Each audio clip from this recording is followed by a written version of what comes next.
Bien, para empezar, tenemos que definir qué es el cáncer de próstata. El cáncer de próstata es una neoplasia, maligna eh, que epidemiológicamente se va a presentar mayormente en pacientes de mayor edad. Desde un punto de vista epidemiológico a nivel mundial, esto por datos de la Globocan, tenemos una incidencia a nivel mundial, ocupa el cáncer de próstata en el cuarto lugar y respecto a su mortalidad va a ocupar el cáncer de próstata en el octavo puesto, de acuerdo al Observatorio Mundial de Cáncer. Bien, la incidencia nos dice a nivel mundial se distribuye más en el viejo continente, en Europa, con un mayor porcentaje de 32% y en Asia un 26%. Y en el Perú nos dice, de los varones va a ocupar el primer puesto en la incidencia de cáncer, con un 25% en varones. Esto, esto hasta el año 2022. Y de acuerdo a este observatorio Global del Cáncer, la próstata va a tener, en incidencia, va a ocupar el primer puesto y en una mortalidad también va a ocupar el primer puesto y en su prevalencia 5 años va a estar pues, tan solamente precedido por el cáncer de mama, como podemos ver. Bien, ahora, entre los factores de riesgo que va a permitir que el cáncer de próstata se desarrolle, van a ser los siguientes. Vamos a tener a la edad, a la raza y los factores genéticos. La edad va a ser el factor con mayor importancia que va a propiciar, va a propiciar el desarrollo del cáncer en un aproximadamente de 70% de los varones de 80 años.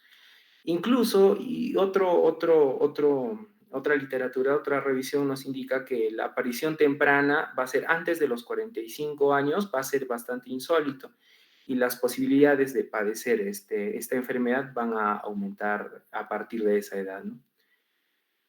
Ahora, respecto a la raza, el cáncer de próstata va a ser bastante frecuente en la raza negra en comparación con la raza blanca. De igual modo, la raza negra se va a presentar, va a tener mayor probabilidad de desarrollar el cáncer a una edad más temprana.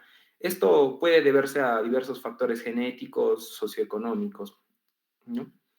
Ahora, respecto a su epidemiología, los hombres hispanos van a tener un menor riesgo de desarrollar el cáncer de próstata y con más frecuencia va a ser en América del Norte y en el norte de Europa. Y las tasas más elevadas van a encontrarse entre los varones africanos. Esto quizás puede un poco contradecir con la epidemiología que hemos encontrado en la incidencia a nivel global, pero esto, como sabemos, se debe las estadísticas a la densidad poblacional que se presenta en estos países, ¿no? Ahora, respecto a los factores genéticos, la predisposición familiar genética va a ser bastante frecuente y complejo en esta enfermedad. Eh, se, el cáncer de próstata, generalmente, según la literatura que hemos revisado, se va a heredar, si se hereda de una familia un familiar hereda de su pariente, va a tener va a ocurrir en un aproximadamente del 20% de probabilidad de que pueda también el familiar tener el cáncer de próstata. Ahora, el cáncer de próstata hereditario va a ser producto de las mutaciones genéticas y se va a transmitir de generación en generación. Y esta va a representar un aproximado del 5% de todos los casos que se van a presentar. Y esto lo van a explicar de acuerdo a a la fisiopatología que posteriormente ya lo van a explicar. Ahora, respecto a la dieta, algunos factores relacionados respecto a la dieta han sido bastante implicados en el desarrollo del cáncer de próstata y va a ser un determinante las conductas alimenticias en este tipo de cánceres.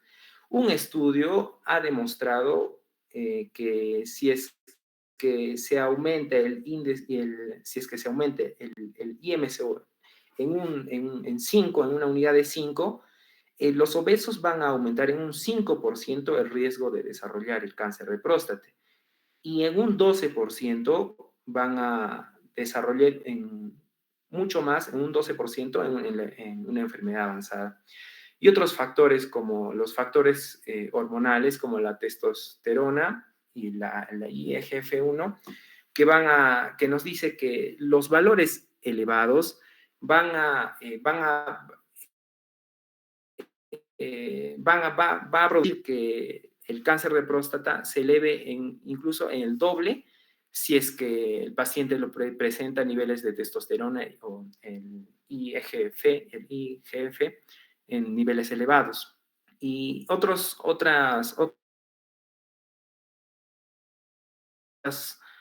la dieta pobre en vegetales o la ingesta de suplementos de zinc o la prostatitis y la exposición a la luz ultra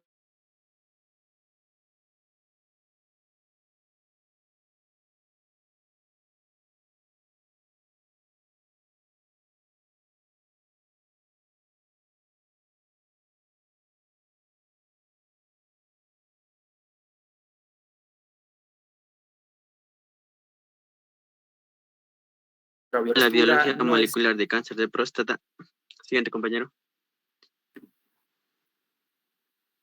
Mm, Bueno, en cuanto a las alteraciones moleculares que se van a presentar a nivel somático, es decir, a nivel de los genes, nos dice que van a existir varios genes, ¿no? Incluso hay muchos genes, y entre las cuales las principales alteraciones que se van a describir van a ser la fusión génica del TMPR SS2 y ETS, y las variantes en el número de copias del gen TP53, el AR, el RB1, el PET, el PIK3, ¿no? Y CA, el BRCA2 y el ATM, y entre ellos que van a existir, pero las principales van a ser estas, ¿no? El siguiente, compañero. Nos dice que la fusión génica del TMPRS2 y ETS nos dice que va a ser en inglés, ¿no? Un transmembrane protease, ¿no? Serina 2. Que va a ser una serina proteasa, ¿no? Que va a estar regulada por andrógenos, ¿no? Y el ET, ¿no? Que va a ser, es una de las, nos dice que una de las familias más grandes de los factores cero de transcripción que va a incluir el RG y el ETBI1. Nos dice que las cuales se van a funcionar con el gen TMPRSS2 en aproximadamente en el 50 al 79% de los casos de cáncer de próstata. Y nos dice que esta fusión se debe a una delección, es decir, una pérdida de una región entre ambas genes y se van a asociar a un peor pronóstico de los casos localizados. Por ende, la evaluación de la presencia de la fusión génica del TMPRSS2 con ETS nos dice que va a mostrar en las muestras de cáncer de próstata, nos van a servir como un marcador de pronóstico, ¿no? Es decir, un marcador tumoral. Y este marcador va a ser mejor que el PSA o el PSA3, ¿no? Y nos dice que su sensibilidad y especificidad va a llegar al 86%. Incluso nos dice que va a llegar a mayores de 90%, por ejemplo, en otros artículos, por ejemplo, en la UpToDate, ¿no? Siguiente, compañero. También en la vía del PET y el PI3K y el AKT, METOR nos dice que va a ser vías de señalización que van a jugar un rol primordial, ¿no? En la regulación del crecimiento y en la muerte celular. Por ende, y la vía PI3K, el AKT-mTOR, nos dice que va a jugar también va a ser fundamental, ¿no? En la metástasis tumoral. Y las variantes, ¿no? Dice, en estos genes van a ser mutuamente excluyentes, ya que el gen va a ser un regular negativa de la vía del PI3K, ¿no? Por los cuales la pérdida se va a asociar a un peor pronóstico, ¿no? Y nos dice que del 2 a 14% de los casos de cáncer de próstata van a poseer los variantes en el gen, tanto el PTN y el 12 a 41% de los casos van a poseer una pérdida en el número de copias. Y nos dice también el 3 a 4% de los casos de cáncer de próstata se van a describir, ¿no? Variantes en el gen PI3K, ¿no? Y esto, su amplificación nos dice que se han reportado en 4 a 10% de los casos. Y los cuales nos dicen que van a ser muy agresivos, ¿no? Siguiente. Bueno, en cuanto al TP53, que va a ser el gen supresión tumoral, el cual se conoce como el guardián del genoma humano, ¿no? Nos dice que va a jugar un rol muy importante tanto en el mantenimiento de la estabilidad genómica y esto va a prevenir la carcinogénesis, ¿no? Nos dice que aproximadamente de 3 a 47% de los casos de cáncer de próstata van a poseer los variantes en el gen, ¿no? TP53 y el 2 a 15% va a haber una pérdida del gen, ¿no? Y estos variantes en el gen TP53 se van a asociar a un mayor riesgo de recurrencia, ¿no? De la enfermedad. Y en cuanto al ARN, nos dice que alrededor del 2 a 18% de los casos de cáncer de próstata van a poseer variantes, ¿no? En el gen del receptor de andrógenos, ¿no? Y esto va a ser muy frecuente en los casos refractarios a terapia hormonal, es decir, en casos de castración química o también quirúrgica, ¿no? Siguiente compañero.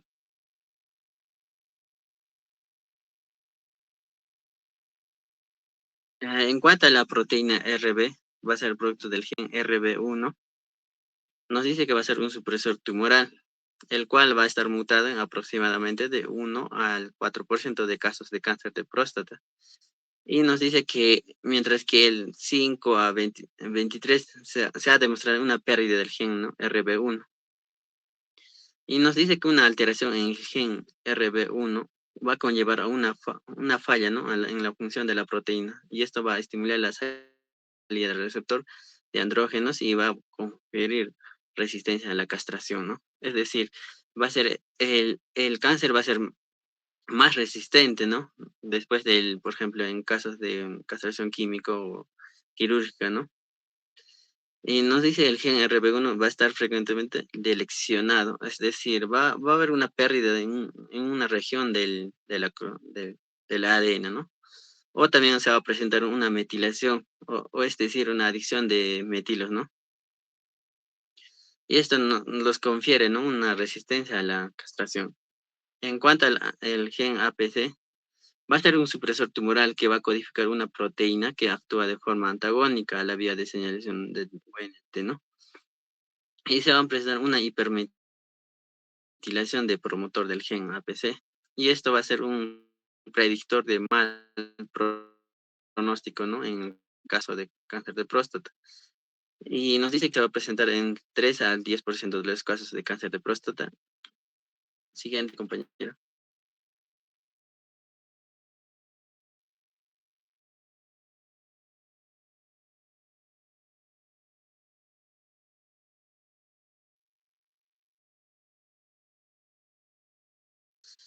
El protocodifica una proteína que juega un rol. Y nos dice que la activación de este protooncogen, que se transforma en un oncógeno, ¿no? Se va a expresar mediante la amplificación génica, lo que estimula el desarrollo del cáncer, ¿no? Y se va a encontrar aproximadamente del 2 a 20% de los casos de cáncer de próstata. Y el otro gen que va a ser el BRCA2 o el BRCA2 va a ser un gen supresor de tumores. Nos dice que se va a encargar de mantener la estabilidad genómica, principalmente en la vía de la reparación del ADN, del doble cadena por recombinación homóloga, ¿no? Aproximadamente el 9% de los casos de cáncer de próstata van a presentar variantes en este gen, ¿no? El BRCA2, de los cuales del 2 al 6% van a ser debido a variantes germinales. Y nos dice que los cuales van a ser un factor de pronóstico de sobrevida, ¿no? Y nos dice también cuando los variantes son germinales, es decir, las familias de los pacientes van a poseer una mayor probabilidad de haber heredado el gen mutado, ¿no? Y esto va a conferirles un riesgo a desarrollar alguna neoplasia. Va a estar relacionado al síndrome de cáncer de mama, ovario, es decir, va a ser hereditario, ¿no? Siguiente, compañero. En cuanto al gen ATM, va a ser un gen reparador del ADN nos dice que va a actuar a nivel del ciclo celular como un controlador, ¿no? Necesario para respuestas de celular al daño del ADN y para mantener la estabilidad genómica, ¿no? Nos dice que aproximadamente el 5% de los casos de cáncer de próstata van a presentar estas variantes somáticas, ¿no? Y va a incluir el 1% de variantes germinales. Eso sería en cuanto a la biología molecular. Gracias.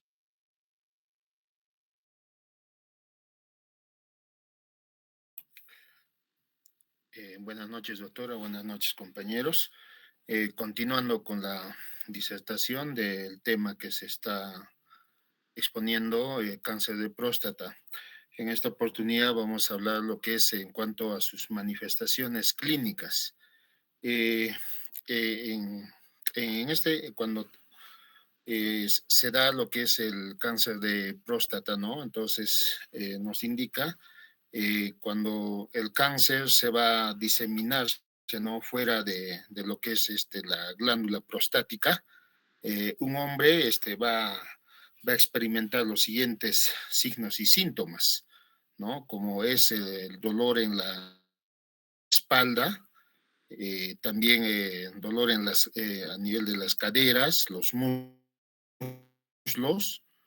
los hombros y también en los huesos, ¿no? Y esto se va a caracterizarse por un edema, ¿no?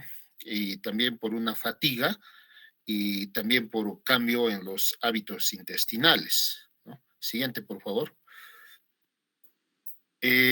Luego, los pacientes, tanto como se dice que los varones van a experimentar, ¿no? Con una micción frecuente, eh, también se va a caracterizar por un flujo miccional débil, ¿no? O interrumpido. O hacer la necesidad, ¿no? De hacer fuerza para vaciar la orina por la noche. También va a haber una presencia de lo que es hematuria, ¿no? También va a haber sangre en lo que es en el líquido seminal. Y también se va a caracterizar por por una aparición de disfunción eréctil, ¿no? En los varones que se da eso frecuente. Y también se va a acompañarse por dolor o ardor al orinar, y esto va a ser mucho o menos frecuente. También se va a caracterizar por molestias o dolor al estar sentado, ¿no? Por mucho tiempo, ¿no? Y esto va a ser causado por un aumento de lo que es el tamaño de la próstata. Siguiente, compañero. Bueno, también tenemos, a pesar, ¿no? De que, bueno, vamos a tener en todos estos pacientes de que a pesar de que la mayoría de cáncer de próstata no va a producir, ¿no? Un signo ni síntoma alguno a un inicio, ¿no? Pero cuando estos aparecen son similares, ¿no? A lo que es el aumento del tamaño de la próstata. Como ya hemos indicado, va a tener siempre una dificultad para orinar, un chorro débil, urgencia frecuente para orinar, o sea, va a orinar frecuente el paciente. También va a tener la micción durante la noche, ¿no? Y también va a ser con una micción dolorosa o una sensación de quemazón, ¿no? Al orinar. Siguiente, compañero. Y bueno, vamos a tener acá una clasificación en cuanto a lo que es las manifestaciones clínicas. Vamos a tener, cuando es localizado, esto va a ser típicamente, se va a darse lo que es asintomático, ¿no? Y también se va a presentarse ¿ves? Los síntomas similares a la hiperplasia benigna de próstata. Cuando es ya localmente localizado, localmente avanzada, vamos a tener, como ya hemos indicado, a tener hematuria, infección urinaria, irritación vesical, va a haber edema en los miembros inferiores, dolor al eyacular y sangre en el semen, ¿no? Y cuando ya es metastásico, vamos a tener lo que es el dolor óseo, ¿no? Esto se va a dar a nivel de la columna sacra. También se va a caracterizarse lo que es por una fatiga y también por una disminución del peso en cuanto a la comprensión radicular, como nos puede dar una paraparesia, una paraplegia y una incontinencia. Eso sería todo en cuanto a las manifestaciones clínicas. Muchas gracias.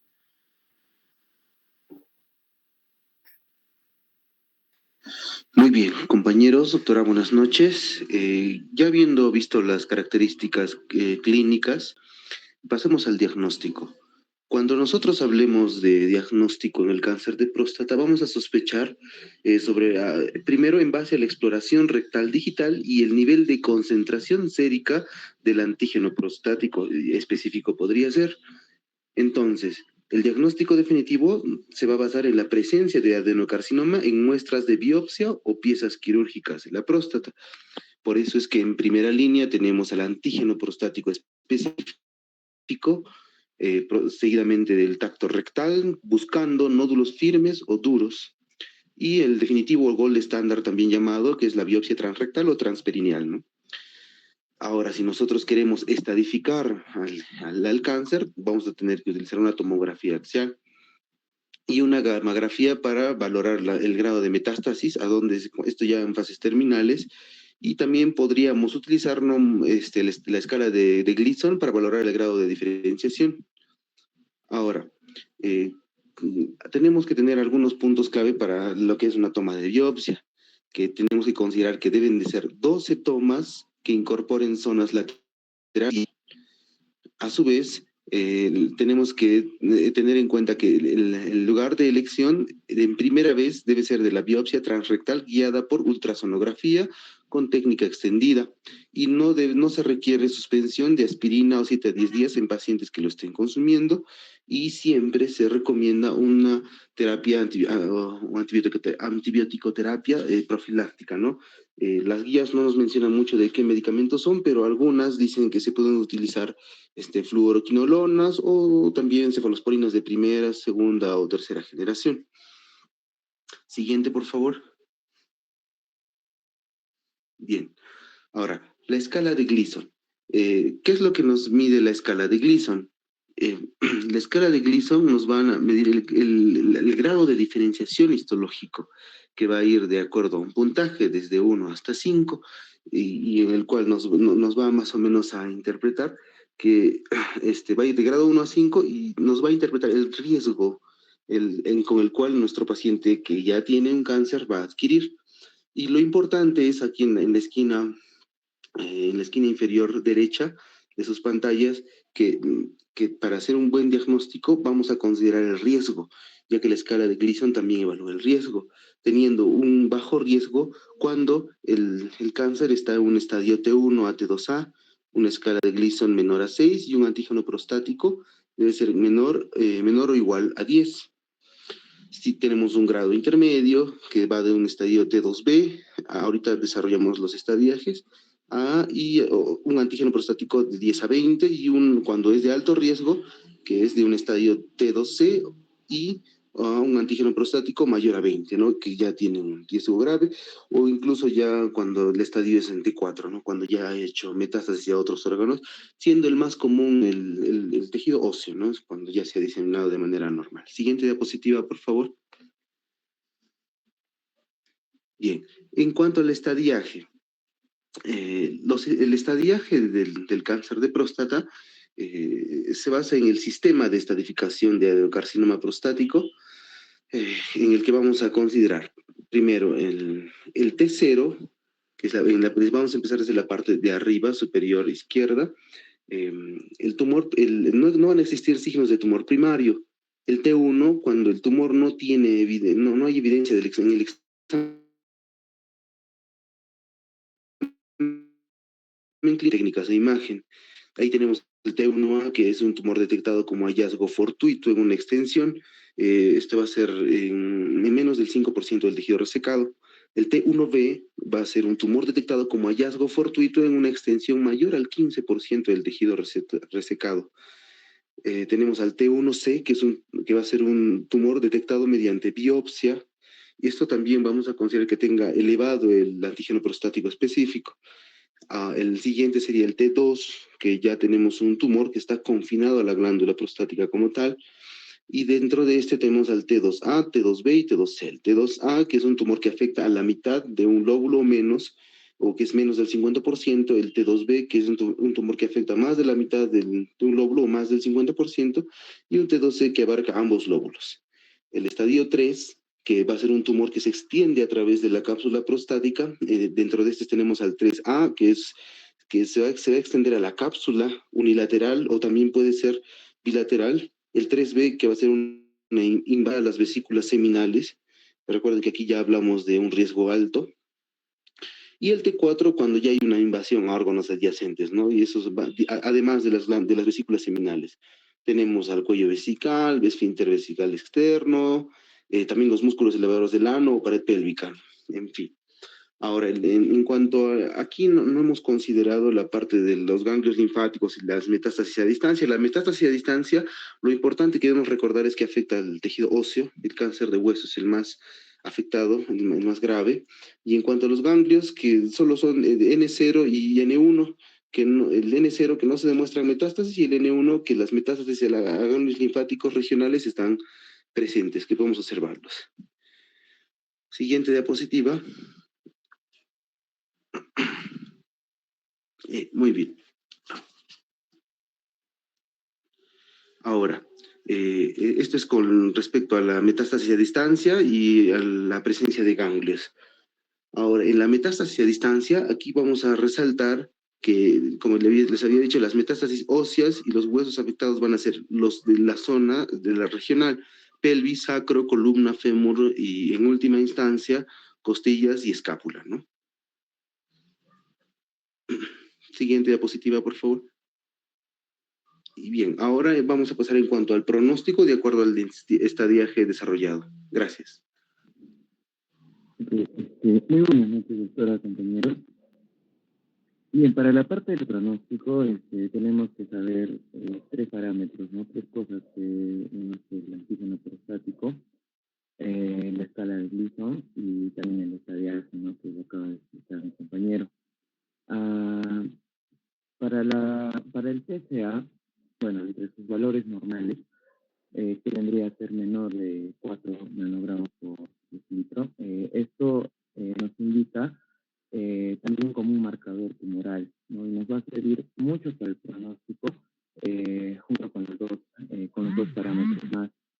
La escala de Gleason, que lo explicó también mi compañero, se emplea, ¿no? Para medir el grado de agresividad de cáncer de próstata. Y se va a basar en la observación microscópica, ¿no? Para ver justamente las características que presentan las células en este tejido prostático, ¿no? Obtenida mediante la biopsia. Se divide a la próstata en 10 porciones, en el cual se saca 11 porciones, en el cual se saca de cada una de estas un muestreo de la biopsia, ¿no? Y el cual va desde 1 hasta el 5. El 5 nos indica que es ya de grado pues, grave, ¿no? Que tiene alta agresividad. Y el de 1 que es leve, ¿no? Entonces, para la puntuación se opta, como vemos en la imagen de abajo, en esta puntuación de Gleason, el primer puntaje que se saca es de la zona más afectada, ¿no? De la zona que tiene más agresividad. Puede ser con una puntuación de 1, de 2, de 3 hasta 5, ¿no? Y el siguiente número que le sigue es la segunda zona que tiene mayor agresividad. Los dos números se suman y nos va a dar una puntuación, ¿no? Que es la puntuación de Gleason. Y esto está clasificado mediante los grados de Cook, ¿no? Que es el instituto, bueno, es un instituto que estudia netamente los cánceres de próstata, ¿no? Bien, por otro lado tenemos lo que son los estadiajes, ¿no? Que ya sea por la TN y la M, ¿no? He puesto ahí de recuadro el T2B porque esta indicación es importante porque aquí nos va a indicar el intermedio. Lo de abajo, todo lo que indique de T2B hacia abajo tiene un pronóstico bajo, ¿ya? Un buen pronóstico, mejor dicho. Y todo lo que indica de T2B hacia arriba, que es T2C, la T3, T4, nos indica un pronóstico pues, alto, ¿no? Que tiene un mal pronóstico, mejor dicho. Bien, el siguiente, por favor. Bueno, entonces, estos tres parámetros se suman y nos da lo que es el grupo de riesgo de diánico, ¿no? Como vemos en el recuadro, donde nos indica un riesgo bajo, un riesgo intermedio y un riesgo alto. Primero vemos lo que son el estadiaje, el TNM, ¿no? Donde nos indica de un riesgo bajo aquellos que son las próstatas no palpables, desde T1A hasta todo no es no palpable, ¿no? Y nos indica justo en este grupo de riesgo hasta T2A. Bien, ¿qué más tenemos que tener? Que el PSA de menos de 10, y que en el rasgo sea 6, no menor de 6, no menor de 6. Y bueno, nos indica un factor un riesgo bajo, donde la tasa de recurrencia de aquí 10 años es del 17%, ¿no? En el riesgo intermedio encontramos al estadiaje T2D, ¿no? Donde indica que afecta un lóbulo prostático, pero no afecta el otro lóbulo prostático en su totalidad, ¿no? Donde el PSA tiene que estar de 10 a 20, ¿no? Ya mucho más elevado. Entre los scores de Gleason, el puntaje tiene que ser de 7, ya sea de 3 más 4 o de 4 más 3, ¿no? Entonces, teniendo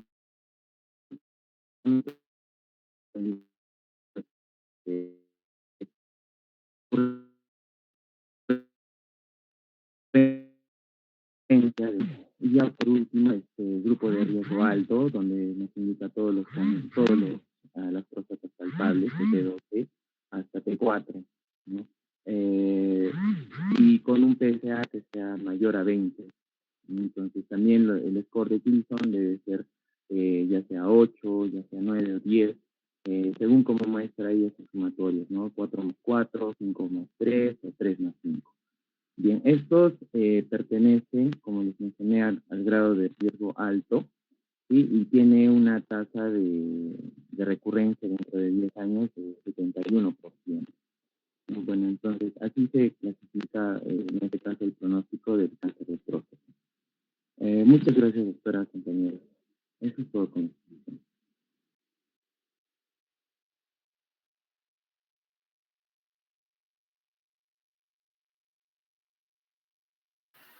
Ya, la exposición estuvo bien. Hay algunos puntos que han quedado fuera, ¿no? Por ejemplo, ya de epidemiología han hablado todo. El tema, por ejemplo, del compromiso ganglionar, ¿no? También lo que es las zonas de donde se produce, ¿no? Con mayor frecuencia, porque no solo es a nivel periférico, también se presentan de zonas de transición y también de zona central. Entonces, si hablamos, por ejemplo, del compromiso ganglionar, que al menos nosotros revisamos bastante en lo que es en las cirugías, en los reportes anatomopatológicos, pues la diseminación linfática puede implicar todo lo que es el hipogastrio, obturador, ilíaco externo, todo lo que es la región presacra ilíaca común, también se ha evidenciado ganglios retroperitoneales. Hay en algunas bibliografías mencionan como también zonas de centinela, como también otras que no, pero son las principales donde viaja, ¿no? Eso tomar en cuenta. Ahora, para la parte de dónde compromete más, bueno, ustedes saben que la zona periférica está comprometiendo hasta un 80-85%. Hay en la zona de transición también, pero es menos, ¿no? Un 10-15%. La zona central igual, 10%. Esto es para los casos de aquellos pacientes que no han sido sometidos a cirugía, ¿no? Porque ustedes saben de que los pacientes son sometidos a cirugía por un HBP y queda la zona periférica, ¿no? Y a pesar de ello, pues se produce un cáncer de próstata, ¿no? Viendo esto, pero independientemente de que estos pacientes no han sido operados, entonces ya sabemos que el compromiso es de la zona externa hacia la zona interna, ¿no? Entonces, eso, a ver qué otro punto más que faltaba.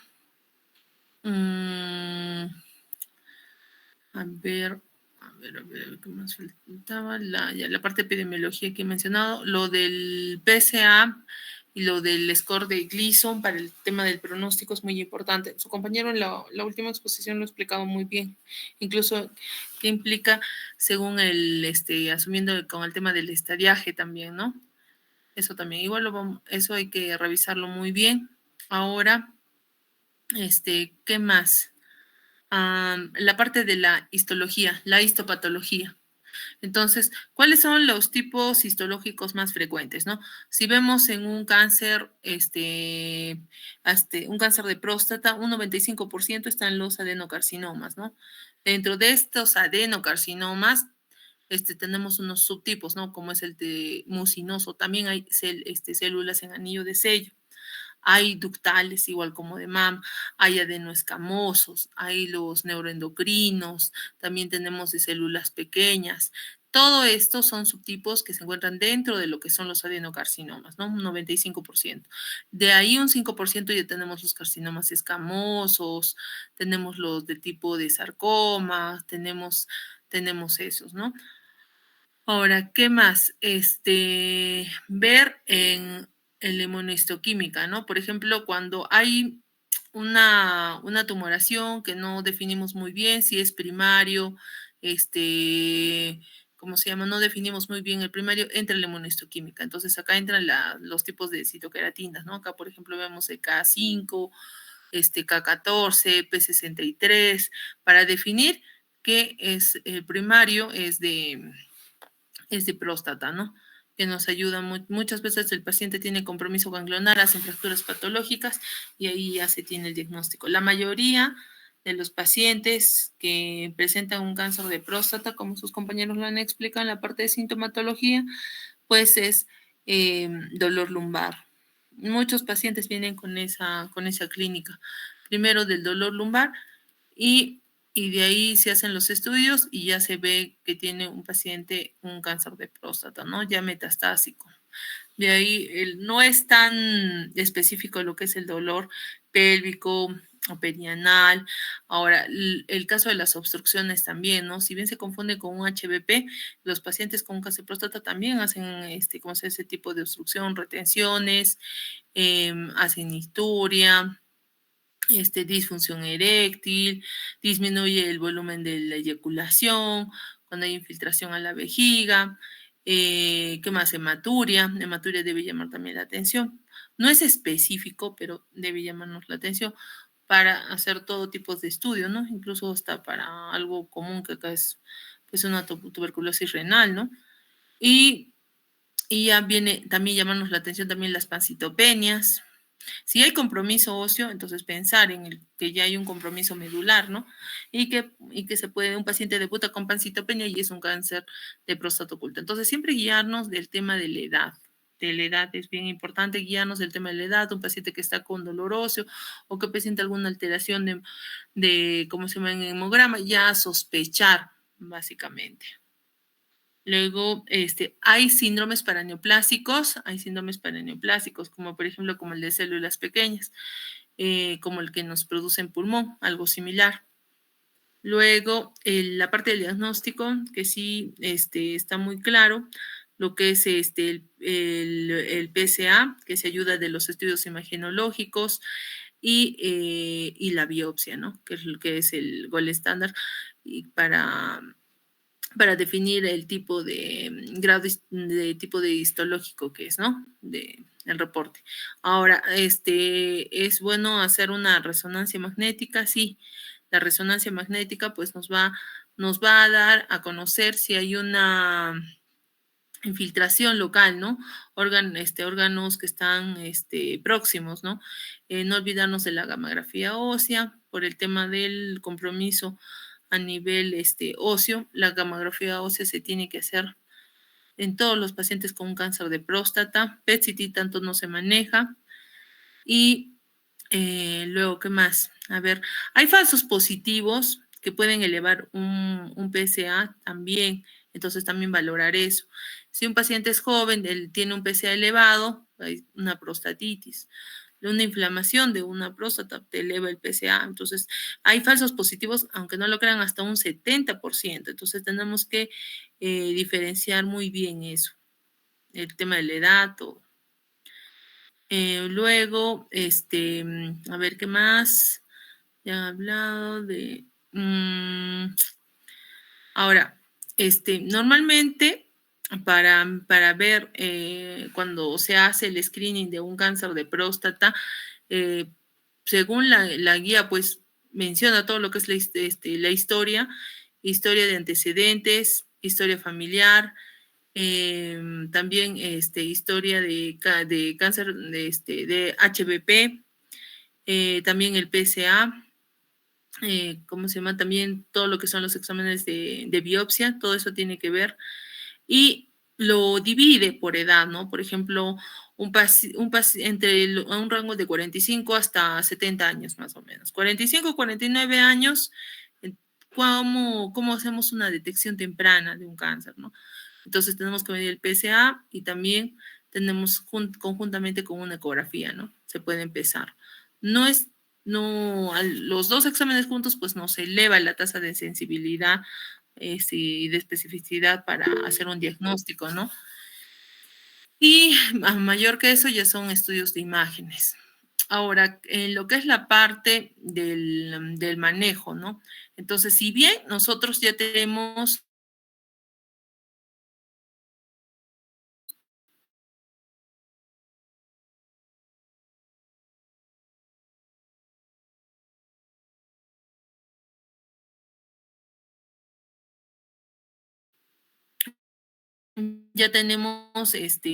paciente con hacer manejo, ¿no? Como lo han visto, un grado bajo, intermedio y alto, para ver. Ahora, no olvidarse también que el tratamiento, por ejemplo, en un cáncer de próstata localizado, nosotros tenemos que ver el tema de la expectativa de vida, a qué edad se presenta, estadificar bien al paciente según Gleason, PSA y estadio clínico. Entonces, si el cáncer es localizado, tenemos opciones como la terapia de privación androgénica, tenemos lo que es radioterapia, tenemos lo que es observación y hasta vigilancia activa, porque ¿qué pasa? Tu paciente no viene solo con un cáncer de próstata, tu paciente viene con otras enfermedades, otras comorbilidades que el eco lo baja, puede bajar hasta un eco 3, entonces no podemos ser tan radicales, ¿no? Si es un paciente está joven, pensar hasta una prostatectomía radical. Para un cáncer localizado también se piensa. Nosotros tenemos hasta 4 opciones para un cáncer localizado, ¿no? Y de acuerdo a eso, por eso toman en cuenta, ¿no? El tema del eco, de la expectativa de vida, para ver eso. Entonces, por ejemplo, tenemos un paciente que tiene 55 años. Su esperanza de vida, 71 años. Menos 55 años son 16 años en una persona promedio. Entonces, ¿qué pasa si esta persona tiene una vida saludable? Se suma la mitad de esos 16 años ¿cómo se llama? De tiempo promedio, ¿no? Es como que sumamos hasta 24 años de tiempo de vida que puede tener esa persona. Pero si por el contrario, ¿cómo se llama? No tiene buenos hábitos de estilos de vida, hábitos alimenticios, entonces le restamos la mitad. ¿Y cómo reduce? Hasta 8 años. Entonces, ¿cómo vamos cambiando de 8 a 24 años, no? Y ahí vamos quitando el tiempo para solo con estilo de vida saludable. Luego, ¿qué más es importante? Lo que es el riesgo de recurrencia, que lo han explicado muy bien, lo que es el cuadro de... algunos consideran incluso muy bajo, intermedio y alto. Nosotros generalmente estamos marcándolo más como bajo, intermedio y alto, para no variar mucho. Bajo, como su compañero los ha mencionado, puedes poner el último cuadro. Él comparte el cuadro donde has colocado el T, el Gleason y el PSA, ¿no? Es el siguiente, creo que es el último, exacto. Entonces, ustedes pueden evaluar, por ejemplo, en este cuadro, vemos lo que es el TNM, ¿no? La clasificación, el estadio clínico, el PSA y el Gleason. Entonces, esto es lo que nos va a determinar el diagnóstico, ¿no? Entonces, diferenciar bien cómo se van sumando cada uno y cómo se van dividiendo en los grupos de riesgo, ¿no? Por ejemplo, como el PSA, nosotros vemos paciente, por más que tenga un paciente que tenga un T4, no va a tener un PSA menos de 10. Entonces, si ustedes lo relacionan, mientras menos es el T, pues también es menos el PSA, ¿no? Justamente porque nos indica actividad de enfermedad. Ya con eso, si tenemos un paciente que tiene un PSA mayor de 20, entonces nosotros ya debemos estar pensando en una enfermedad metastásica. Ya está pensando. Y miren, si se dan cuenta, un PSA más de 20, ya estamos en un T3, T4, T2C. Y cómo va sumando el Gleason, ¿no? Entonces, por eso el punto de corte, por ejemplo, para pacientes mayores de 50 años, el punto de corte es 4 miligramos, nanogramos por decilitro. Entonces, siempre hacer estudios ya. Tu paciente tiene mayor de 50 años, tiene un PSA más de 4 nanogramos por decilitro. Entonces, buscar las posibles causas. Empezar siempre por diagnósticos diferenciales, ¿no? Y de ahí vamos encontrando. Pero ya un paciente que tiene más de 10, es sospechar que hay algo extraño, ¿no? Entonces, eso es lo que tenemos que ver. Este cuadro es muy importante, me gustaría que lo tomen en cuenta, al menos para que tengan un concepto general de lo que es lo que es el pronóstico y también para el manejo de lo que es el cáncer de próstata. A ver, ya después, ¿qué más? Creo que eso es lo más importante. Ya me olvidaba, la terapia de privación androgénica. Entonces, ¿cómo funciona esta terapia de privación androgénica? Entonces, nosotros tenemos diferentes grupos, ¿no? Los análogos y los antagonistas de los GnRH, que, bueno, todos sus compañeros que me han acompañado en la consulta, sí, hemos visto casos de pacientes con cáncer de próstata, ¿no?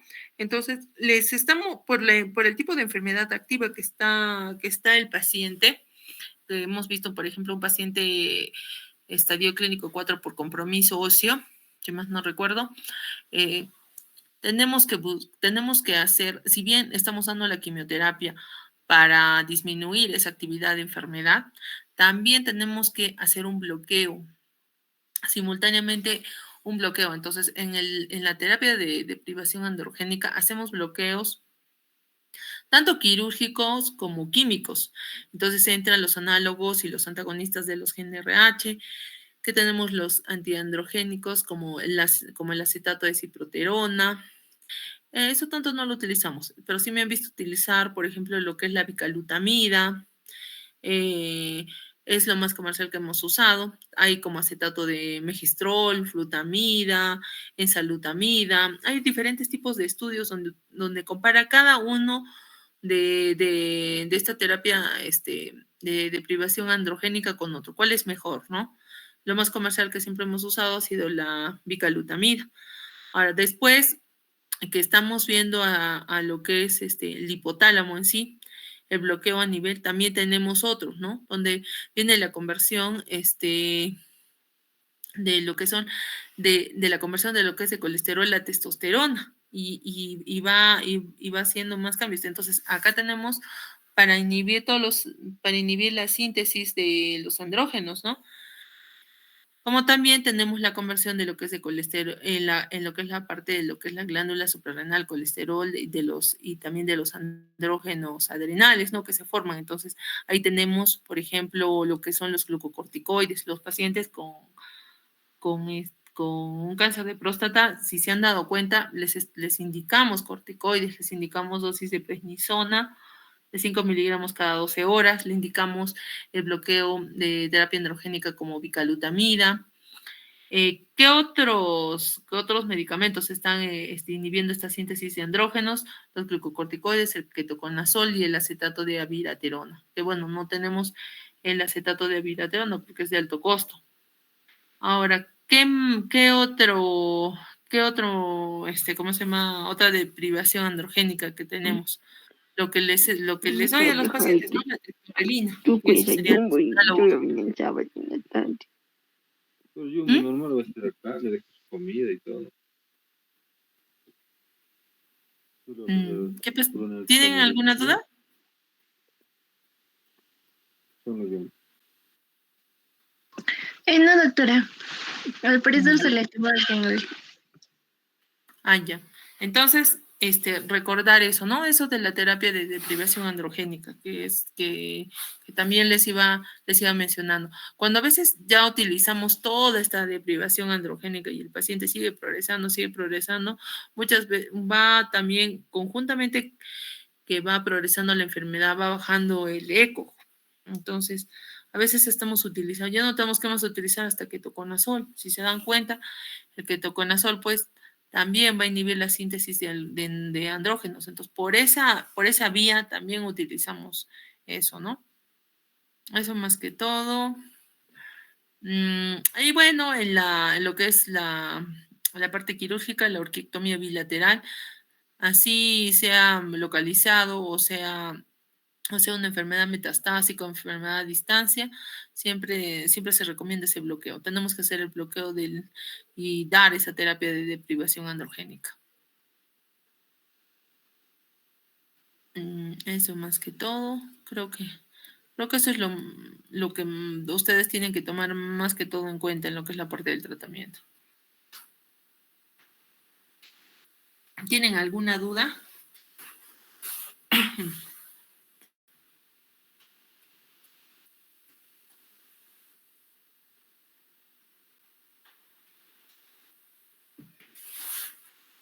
Ya, revisen lo que es el gliso. Tienen que tomar en cuenta ustedes en esta patología saber la diseminación ganglionar, saber el tipo histológico más frecuente donde se encuentra, el tipo histológico que más se presenta, el gliso, si lo asocian con el TNM, el PSA, al menos tienen los conceptos bien claros. Eso, la parte de la sintomatología, la clínica, ya ustedes la conocen, no creo que en eso puedan fallar, para que eso repasen para su examen, ¿ya? Ya. La siguiente clase, ¿para cuándo hemos quedado? Doctora, todavía no había fijado fecha. Ahora les voy a pasar, ¿ya? Ahora ya tengo el rol de julio. Lo que sí quiero que me digas, ¿cuándo estamos terminando el semestre? O sea, ¿cuándo se entregan notas? También le estuve preguntando al doctor Sotomayor, pero no lo tenía claro y justo hoy día también iba a haber consejo, pero no hubo por falta de participantes, así que todavía está pendiente ahora. Pero a lo que el doctor Sotomayor puso en el sílabus está como 22 de julio. Eso es lo que puso. O sea que el 22 de julio se entregan notas. Sí, pero estaba averiguando bien también, doctor, como le decía, y me imagino que ya me va a avisar, doctora. Ya, más está ¿se están reuniendo para que se recorte el semestre o se amplíe? Para que se recorte, doctora, para empezar el siguiente semestre. Ya, entonces si se va a recortar el semestre, ¿para cuándo están pidiendo? Lo iban a sacar todavía con fechas, doctora, por el tiempo y viendo las horas de práctica y todo eso. no hay una fecha establecida. Ya, prácticamente ya estamos terminando. En todo caso, en estas 2 semanas, que sería la primera semana de julio y la segunda, ya tenemos que terminar. Yo creo que tenemos que ver ya para terminar la segunda semana. Sí, porque también a lo que me decían mis compañeros es más o menos entre el 19 de julio es donde deberíamos terminar. O sea, incluso antes de lo que el doctor puso. Claro. No Ujú. tenemos que terminar, yo creo que hasta el 12, 13 y hasta ese fin de semana, o a lo mucho el 15 tomar el examen. Y de ahí ya. Ya. Voy a mandarles en todo caso la reprogramación basando para la segunda semana de julio, que estamos terminando. Ya, doctora. Mejor. Y ya más o menos ponemos como 2 fechas tentativas para el examen para que ustedes vean también.